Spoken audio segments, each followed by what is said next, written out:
9 मई के वाक़यात, तहरीक इंसाफ के पुराने साथी भी छोड़ने लगे। अहम रहनुमाओं ने अपने रास्ते जुदा कर लिए। साबिक वफाकी वजीर मलिक अमीन असलम, साबिक MNA जयप्रकाश, डिप्टी सेक्रेटरी इत्तलात डॉक्टर अमजद और रुकन सिंध असम्बली डॉक्टर इमरान शाह ने पार्टी छोड़ने का ऐलान कर दिया। 9 मई के वाक़यात से PTI को धचका। पुराने साथी इमरान खान का साथ छोड़ने लगे। तहरीक इंसाफ के पुराने साथियों और अहम रहनुमाओं ने अपने रास्ते जुदा कर लिए। कई अहम रहनुमा इमरान खान का साथ छोड़ गए।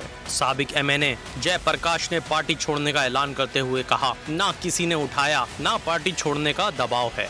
मैं आज पाकिस्तान तहरीक इंसाफ को छोड़ने का ऐलान कर रहा हूँ। मेरा दुआ है कि पाकिस्तान तरक्की करे। पाकिस्तान तरक्की करेगा तो पाकिस्तान की अवाम की खुशहाली के लिए मैं पाकिस्तान के अवाम के लिए दुआ गो हूँ।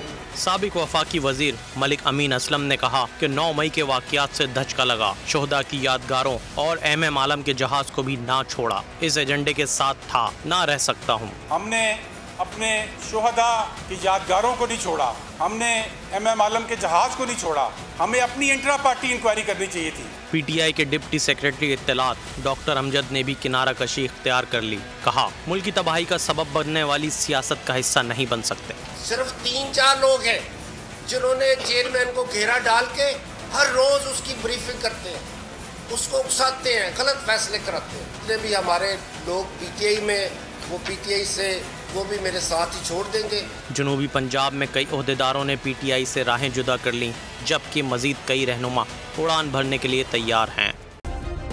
सब्सक्राइब करें और बेल दबाएं ताकि कोई खबर रह न जाए।